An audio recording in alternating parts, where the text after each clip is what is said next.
lingering. Since we've been gone, there's been a number of topics. Do you want There has. to work your way through a couple? Well, I think any time a senior coach leaves, and we were talking about Adam Simpson earlier, someone like John Longmire, who was there for longer, or just as long anyway, and is a premiership coach as well, is a significant news story. This happened while you were gone. Whilst my head was sort of trying to talk myself into keep going to the end of next year, my gut was saying that's about enough, and it's time to rest, time to reflect on what I've been a part of to this point in time, and time to re-energise. So he had a year to run on his contract, thought the time was right, and it probably was the message still getting through to the level that he wanted.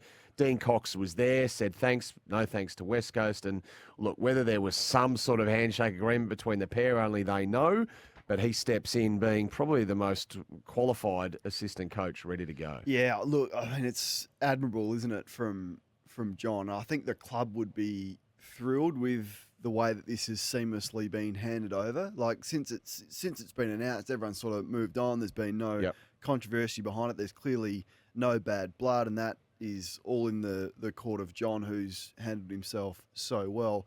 I think the flow-on effect is what I'm most interested in a couple of areas. For Sydney, the scars of a couple of shocking grand finals, how they handle that through such a long season will be interesting, and having the motivation to know that you've got to go through the whole pre-season, the pre-season games, you've got to get sound, you've got to have a lot of luck, that go through the whole season, get yourself in a position to qualify top four, to give yourself another shot is going to be a good storyline to watch. But which clubs are going to jump first on sacking their coach? As brutal as that sounds, which club is going to be first in the hunt for John? Because he's got a lot left. Well, there's already a club in the hunt, surely.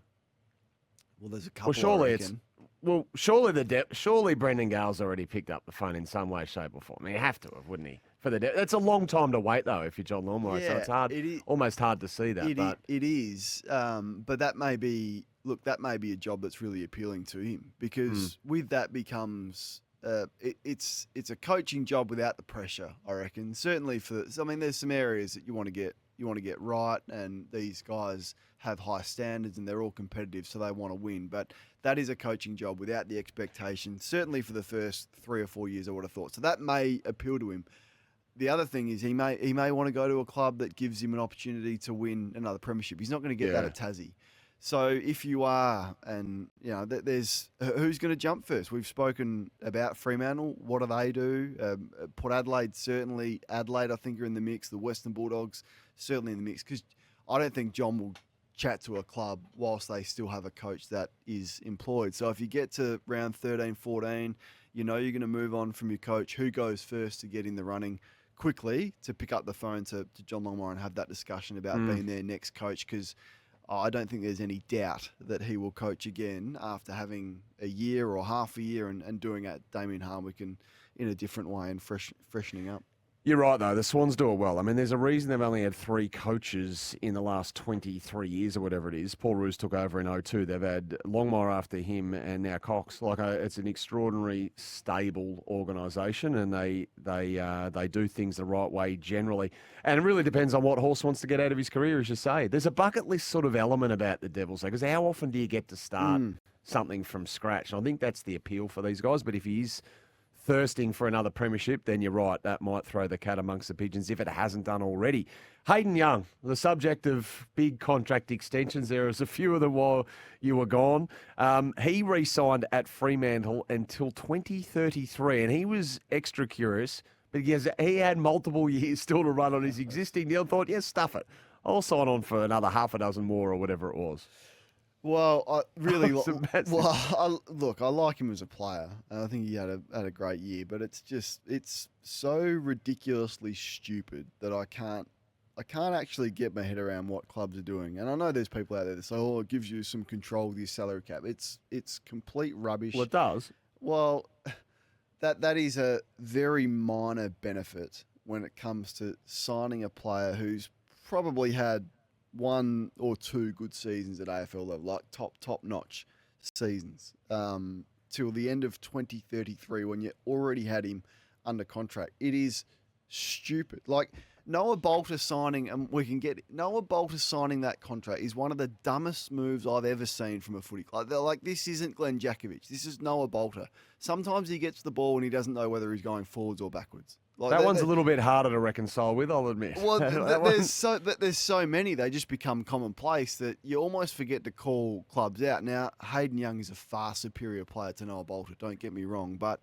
do you know how long 2033 is away? And he's only 23 now, so I mean, we know he's going to. We know he's a. The jury's in on him though as a player. Yeah, no, the jury's in on him as a player. But and let's be honest, what are they worth? Because if he decides he's had enough of Fremantle, he'll force a trade.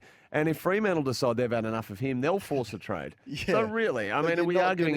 You're not going to get the right compensation. Well, it depends what sort of money he's on until 2033. Now, if he's on massive money, then you get a situation like Petrarca and Oliver where it's hard to move these guys. But if it's not, and it's... Well, you think he signed a cheap contract? Well, you think Hayden Young, at 23, in the absolute prime of his career, has taken bargain basement money and locked himself? I'm not saying bargain basement, but he might. But he wouldn't be on. I don't know, but he wouldn't be on $1 million plus a year, would he? He'd be getting He'd definitely be on over $1 million by the time that deal reaches its conclusion. But I don't know. Find me the ones that are working. Find me the long-term deals that are working. I'm happy to hear it and I'm happy to argue it. But clubs are doing stupid things, and even the clubs themselves. And I interviewed John Longmire and asked him the question about this, and he said the AFL should step in, essentially, paraphrasing somewhat, and put a limit on how long you can, just like the NBA have done. Then this would stop this stupid problem. No, He's saying it, clubs are saying it. The AFL can't do that because if the AFL are going to, the NBA did it. If the AFL are going to bring a wolf into the chicken coop, then in the form of the Devils, then you can't then stop clubs from signing their players to long-term contracts. They're trying to bubble wrap their players because the big bad wolf's about to come in and say, thank you, I'll have you down at the Apple Isle for 6 years on $70 million. Exactly, but then clubs will get a ridiculous compensation for those players. Here's pick, 9 or 10 for Hayden Young, who otherwise would be one of your best players for a decade. When does it really hurt clubs when a player has left? Clubs are so petrified of losing players, but when does it really hurt? Jeremy Cameron with the Giants probably really hurt. But that's one example of so many where good players leave and it doesn't actually hurt the clubs because clubs are so petrified to lose Noah Bolter, who you probably would have got pick 2 in the draft for if he left as a free agent, and Richmond go and sign him for 7 years, and the guy's sitting out the first 4 weeks of the season for reasons that happen because players get comfortable. Once they are guaranteed a wage, they become subconsciously comfortable and their performance drops. Clayton Oliver, because they have the security of getting paid the same amount regardless of whether they get a kick or not. So the biggest and best players leaving their clubs isn't a big deal anymore. So we just shouldn't worry about the... No, I think you so when Chris Judd leaves West Coast, they're like, wow. Is it going to hurt Richmond that Shea Bolton has left? No, because is it going to hurt that Baker has left?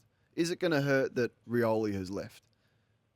I mean, they're one club that has gone, wow, this is unbelievable. Because all those players said, Buggy, we're leaving. They didn't have a lot of say in it. Well, they didn't have a lot of say in it, Richmond. They had Bolton on 4 years. They could have said no. No, but that doesn't work that way, does it? When the player says, I don't want to be here and I'm leaving. It has worked before. I mean, it's worked before. In the minority. Papley wanted to leave. In the minority. Ryan O'Keefe. We'll go back to 1976 when he stayed at Sydney. It can work for you, but Richmond have been smart enough. So on one hand, they've done the dumbest deal I've ever seen with Noah Bolter, but on the other hand... I reckon it hurt the Suns when half their list left. Well, it was a different stage, wasn't it? Yeah. I mean, so Richmond are a different stage now where it's actually worked in their favour. It's the best thing that could have happened that those players wanted out. Absolute best thing. They'd squeezed that limit. They weren't winning another premiership with that group. That much was absolutely clear. Gary Ablett left, didn't he? Buddy left. Yep. Yeah, you reckon the Cats were happy that Ablett left? Well, they weren't happy, but it You didn't. reckon the Hawks were thrilled? Or There did was it hurt them? stat decks was signed. Sydney were marched into the AFL when Buddy left. Hang on, you're running You Fremantle. reckon they're cool with it? You're running Fremantle, and Hayden Young is out of contract. When was it? In a couple of years' time. You're happy to sign him until 2033. Well, we don't have all the facts. You would We have don't done have that. all the we don't have all the facts. So if he was, say if it was $900,000 a year, Yeah, I'll do that. You would do that. Yeah, when till an expanded salary 2033. cap. Absolutely. Okay. Yeah, with the salary cap ballooning as to where it's going and he So being do you not draw the line at all? arguably your best player. So what happens when someone wants a 12-year deal? Where does your line? What did Mac Andrews sign? He's effectively 12 with that trigger, isn't Where it? does I think. But I think they've protected Go themselves more. somewhat. Yeah. Where's your line? Is it just 13? What's the year that makes you Depends on squirm the- a little bit? No, well, 10 10? is a So 10's nine's a okay, squirm. 10's a squirm. Right? 10's, well, you asked me. Yeah. 10's a squirm. They're all squirming, let's be honest. But you got to protect yourself. When the wolf's coming into the hen house, the wolf. Kane, the big bad wolf is coming. You got to protect yourself. Look, we've touched on 2 or 3 topics. There's about 800 to get to. Now, this is no earth-shattering statement, but and that was Sam Darcy, by the way, after his contract extension at the Dogs. This man could be absolutely anything. He's now locked in at the kennel until at least the end of 2029. It was a 4-year extension, so effectively a 5-year commitment, given he was contracted for next year anyway, Kane. And you said that was outstanding business from the Dogs. Oh, great business from the dog. Not surprised, was it, with the connection to the footy club? No. I'm not sure. I'm not sure how important money is to him at this stage of his young career, but I think he's probably left $1 million on the table. How can you say? How do you know that? What do you mean? How can you? What do you think would have been offered to Sam Darcy had he been coming out of contract from But that's a club? the case. Would that That's be the the case richest? for Would that every be player. the richest? Not every player. Would that be the richest contract offer in the history of the game? Listen, that is the case for Who just would be about worth every more? in-demand player. No. Not. Nick Dacos would be worth more. I don't know. I think it would be top. He'd be top 3 right now of players with the most value if they were coming out of contract and the offers they would receive. Now, that's not to say that he's going to leave, and he may, clearly really happy there, and it's been so good to watch the way that his football has flourished. And maybe this is the right environment for him that to happen. But Of course he would. I just would have made them sweat just a fraction longer. Of course he would have accepted less to stay. We all know that. A lot less. But you can't assume that he hasn't got provisions in that contract to at least protect himself, to rise commensurate with his ability over the next 5 years. So if we're sitting there thinking, what could he become? By 2029, he would have a fair idea of what he's going to become. His management would, his father would, the club would. Surely there's provisions in that contract and triggers along the way to protect him should he explode like we think he he's wouldn't going have needed those. He would have just got a guaranteed richest deal in the history of football if he was prepared to leave. And now I'm not saying that's the right or One of wrong your thing. 12-year jobs. Oh, can you imagine? Can you imagine what Sydney would have offered him? Can you imagine what a club would have offered him if he was out of contract? Yeah, So this isn't a criticism. I'm just saying maybe the money factor is not important. Not sure the advice that he was getting on that. I don't know what the clauses are in. I mean, is it a goals clause? Is it best and fairest? Is it all Australian? All of that would be in every contract, not just Sam Darcy's contract. So great deal for one of the great contract signings for the Western Bulldogs to stitch him up for a long, long time. A couple of things at the league happened while you were gone, I think. Certainly they confirmed the sub will remain against all odds in 2025 while you were gone, and also no smart ball next year either. No smart ball. No smart ball. Dumb ball. So score review stays as it is. What's happened to smart ball? Smart ball's been... The technology's hit a snag, has it? I was I under think the impression this was in. We all were conditioned for that fact. But I think AFLW, whether this is the reason on its own, I'm not sure, but a few hairs on it when it came to the women's competition, and clearly they're just not satisfied with how it holds up at the moment, and just as importantly, how it can be adapted for broadcast too, because people at home will want to see it, the graphic, the ball moving, all that sort of stuff, and it's not ready, so we're not getting it. Yeah, it was a terrible TV spectacle when you're going to check the technology and all you've got is the camera on the goal umpire and the field umpire just standing there twiddling their thumbs, and you do not know what they're looking at. So that was a huge issue. And then, of course, you become sceptical and you go, well, hang on, have they just made this up? Because how would we know? But clearly the technology is not there, which is, I reckon that's a huge blow. It's the first I was aware of it. That's a big blow to where we thought we were going to be. That's a rolling shame. this out. Yeah, well, it is a shame. It is a shame. Now the sub. Are you hung up on the sub like some others? Yeah, or I do you just like think 5 on the bench. I just like 4 on the bench. To be fair, there was no need to bring the sub in. We all hated the sub back in the day, and I would have thought it was just a fait accompli that it was gone. And I would have thought it was going to be 5 on the bench. I would have rathered 4. So I don't know. I don't know because the clubs don't like it, the players don't like it, the fans don't like it, but someone at the AFL does like it. I thought the concussion sub made a lot of sense if we were going to get more serious about concussion and the pressure on doctors to make those calls and not have a safety net. Then I thought that made ready. But once it became tactical, then I'm not sure what's wrong with 5 on the bench. But anyway, the sub's going to remain, even though I think a majority of coaches were against it staying. The AFL's everyone. Can you find me one person that is for the subs? Clearly, there's someone at the AFL, a nameless person who has influence that likes the sub. Other than that, yeah, I haven't heard anyone that likes it. Since you were gone, Simon Goodwin got up at the Melbourne AGM and amongst a few things said that Harrison Petty, goodness me, better late than never, he's going to play as a defender. Fancy that. It's 2025. What? You've got to think, like, what goes through some clubs' minds. Like, what we're going to turn Harrison Petty, just going to make him a forward when he's got no ability to play as a forward. The guy kicked 9 goals last year. 9 goals. And we're all saying and watching, we all watch the games. Clearly, they know their players better than us. But we're sitting there going, Harrison Petty can't touch it as a forward. Like, he looks like a horrible footballer as a forward. But clubs become so stubborn. It's almost like they're fighting against the pressure from external, either the fans or the media, who keep highlighting that this is not working. And then at the AGM, they sort of bury the news that Harrison Petty's going to go and play where he should have always been playing, and that is as a defender. So well done for them and Simon for finally waking up to the fact that Harrison Petty's not a forward. And Richmond, Noah Bolt is not a forward. He's not a forward.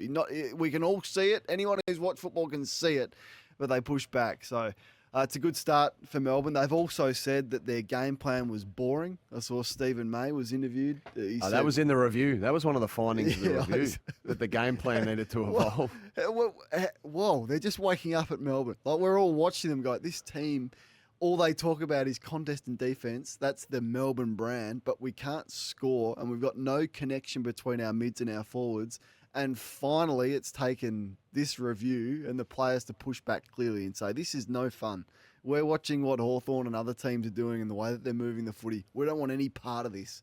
So I think Melbourne's a good storyline to follow, and I think there'll be some level of pressure, a significant level of pressure on the coach to rectify the issues and perhaps a waste of what has been a pretty strong playing list. And Darren Shen we had on, the former All Blacks general manager, and he conducted that review. He was really positive, though. He was really positive. He said, no, it wasn't all doom and gloom once he got in and had a good look underneath the hood. His comments were pretty enlightening. We might replay them at some stage while you're in, Kane. The only thing that would trump Harrison Petty in that statement from Simon Goodwin at the AGM was that if Luke Beveridge got up at the BNF and said, you know what, Aaron Norton's going to play centre back. That's about the only thing. That'd be the royal flush, I reckon, of admissions. No, it won't. I've got a question for you, Kane. Is there anything more pre-season cliched than the double-up time trial? So you empty the tank in your 2K, a trap for young players. Coach turns around and says, guess what, boys? Got another one for you. That's exactly what the new coach of the Swans did, Dean Cox. That happens often. It's always interesting to see who has saved. The Around the Wicket promo is playing as we speak. What's that saying about Glasshouse as well? Just having a look at the 40 weeks temper text. Anyway. It's a good test to show who's emptied the tank in the first one, because you should be all out. You should be nothing left in the first 2K time trial. So the second one's like, it's irrelevant, really. But pre-season surprises are good, not as common as they used to be. Yep. I saw Collingwood wheeled out just the old-fashioned beep test, which I liked as well. I thought that had gone the way of the dodo, the beep test. Yeah, it had. So it is good that And the one thing I loved actually, whilst I was gone, was Gold Coast Suns put up some training vision of their last session before Christmas, and it's always the toughest one. It's always brutal. They always send you off with just to make sure you're absolutely destroyed. And I did think, has the tide shifted a little bit at Gold Coast, where this group is going to be a little bit more resilient? I'm not ready to say yes or no, because they couldn't even wear away shorts last year. As soon as they put the away shorts on, they were an absolute mess. But if, and it's a big if, this Gold Coast group can become a little bit more resilient, and clearly that's what they're working on throughout the pre-season with the physical challenges and mental challenges, then look out, because they'll get an easy draw. Well, they've got an easy draw. They've got a stacked playing list. They've got young talent. They've filled some holes. And really, speaking of prelim finals, there's nothing to say that they couldn't be there on prelim final weekend, is there? I was going to say you're taking a lot from a 45-second clip. No, I am. But I hope for their sake you're right. Yeah, I hope for their sake, because it's long overdue. By the way, the time trial results, just further to your point, the Swans released them. So run number 1, Warner, Cleary, Goulden were the top 3. The times, though, or just Corey the order? Warner, just the order. Yeah. Corey Warner, Cleary, Goulden. Second run, Goulden, so he went third to first. Roberts 2, Cal Mills 3. So I think he saved some petrol tickets, did Errol. But He I might have known. hate how they don't release the actual time. So they often release the order, but no one ever releases the time. And why don't they release the time anymore? Why are we really bound by that much sensitivity and IP that we can't release the time? Yeah, Surely that's I don't know ridiculous. why. Hey, question without notice: who replaces Mark Robinson at the Herald Sun? That's a very good question. My immediate reaction is just to admit that I don't know, and I've got no idea. And I haven't bothered to ask the question. You replace? So assuming they do this, I mean, assuming they do have a chief football writer, quote unquote. Yeah, unusual if they didn't, wouldn't it? Yeah, probably. I mean, it's very stock standard for, but we've got it here. But I would have thought. I've given it no thought, actually. I would have thought Johnny Ralph would have to be probably the first port of call. Well, who? I can't think of who else it would be. Can they go external? I'll bring someone in. Could they get Damien Barrett back? Don't think that's on the agenda in any way, shape, or form, and you're just asking that to be mischievous. Well, he would be terrific, but he hasn't held back on his thoughts on the organisation for a while. What about Michael Warner? I know he's sort of moved away. Yeah, he's moved away from the sort of pure football reporting now. I'm not Clark? Sure people, it'd have to be in the mix. That's the generation, isn't it? Those guys that are of a similar vintage coming through. I can't think of who else it would be. Maybe besides those two. I'd probably go Jay Clark. Okay, all right. I reckon the long-term option would have been someone like may rest in peace, Sam Landsberger for sure going forward. But anyway, Mark Robinson, 57 and retired, hung him up. Obviously it ended at Fox, and now he of his own volition chose to end it at the Herald Sun, where he was chief football reporter for 12 years, obviously taken over from Mike Sheehan. Hope he enjoys his retirement. Question without notice. Did you see the Sam Durham mark in that scrimmage, Essendon, Pracky match, whatever you want to call it, last week? Well, I did, because Brooksy was all over he did. And he flicked it through on the group text. That's an extraordinary mark. We'll see a bit more of this. As I didn't know he had that in the kit bag, to be honest. Neither did I. I just love him as a player. What could his ceiling be as a player? I think his ceiling is probably All-Australian level. I think he's that good. I think he's good enough to be an All-Australian. Really hard to get there as a midfielder, I know, but I think he's that good. And it's probably more about the way he plays as well, and the leadership capabilities that he's got. If he can add that and start going forward a little bit more like the best midfielders do, and he can catch it like that, then look out. If you've missed it, Essendon would have posted it on all over their socials, I'm sure, but it is a screamer. Ball's kicked inside 50. He comes from a long way back and just launches bravely and blindly, basically, into the air and takes a spectacular high mark. I'm sure you'll be able to find it on X or on Instagram, wherever that stuff is living. Who do you think's going to be the best value recruit? Like, not draftee, like recruit. Because Matt Kennedy, for me, I know it sort of hurts you, and I know the Blues fans. Well, that he leaves with a Does lot it? of goodwill. Would you? You're not Yeah. a fan? Oh, I was a fan, but I thought he was. If there was an area of their playing list that they could cut, that was it. I mean, how many inside midfielders do you need and do you want? So they couldn't fit him in. It was. Now, I'm not He was the talking- sub, and then Kennedy, then Hewitt was the sub. Yeah. Some were dropped, some were kept in. I'm not talking like best. I'm talking best value recruit. Like you got him for a steal. I think every time I watch him play, I think why would he not be a top 15 player at any club? So and that's the second piece of praise I've given the Western Bulldogs this morning. I don't know. You are fresh. which is unusual. But for me, that's my tip in terms of best value for money recruit. Got So him for is he nothing, that much- role is that he- you're going to play? I think he's a difference maker. Yeah, I do. I think So he's that much better than Jack McRae? no, I don't Because know. they if- lost Jack McRae. He's and they brought- tougher. He's tougher and he's more versatile. Yep. I sort of look down the highway at the players the Dogs lost and think Bailey Smith for pick 17, if it can recapture what he was and then continue the trajectory from what he was, then he'd have to be Yeah, no, he's right top up of the there as podium. well. But I had him on a different echelon because I think he's Right. He's, He's not a bargain pickup. He's class. Well, he's sort of he sort of probably does qualify, but in terms of his status in the game, he has the potential to be a star of the game and has already done that. Not for a while, but yeah, I just was just looking through the ins There's and a lot outs here. and refreshing my thoughts on it. But yeah, I'm just a big fan of Matt. He's 27 years of age, can play wing, can play forward, can play inside. I think he's going to be a good little magnet mover for Luke Beveridge this year. Okay. Tim Membry coming through off the text as well, who's someone a bit surprised that he was left on the outer at the Saints, but probably had done his time there, and he could be a very, very good pickup. That's a good conversation for another time. Luke Parker would be someone who's got I think, a lot of footy left in him at North Melbourne as well. Yes? One more. Is there any... So we discussed John Longmire before and clubs looking to, if your coach is under a bit of pressure, he'd be the first phone call you would make. Is there any... Well, what level of pressure is on Alistair Clarkson, considering the link to North Melbourne and John Longmire? Like, is there a world in which it doesn't go well and Clarko is not the coach of North Melbourne this time next year?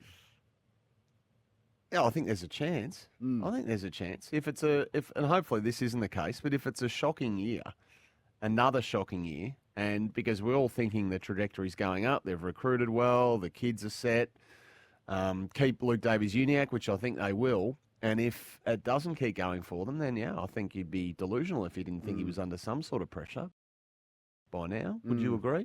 Yeah, I would. Not so much for Longmire. I think he'd be under pressure anyway. Yeah, I think Longmire just adds a fraction more. I think it'd be a great job for John Longmire to get. I think at that stage, North would be pretty much ready to go. And if he came in, I think he could have a huge impact. It would just be a big check to pay out Alistair Clarkson, one that I'm not sure North Melbourne are willing to write. So it's 36 games in. I mean, it's not a huge amount of time for a team that's absolutely starting. But you'd want to again. start making a move. Yeah, you'd want the move And to a significant, continue. a significant move, I would have thought. Like, I'm talking sort of 9-10 wins for North. That's your expectation? Yeah. Okay. That's a pretty significant bump. Yeah, but there should have been a bump this year. So you can't just go, because there was no bump this year, we're only going to bump it up 2 games. It should have been 7-8 last year. So I think that's in line with the expectations, and there should be there for North fans.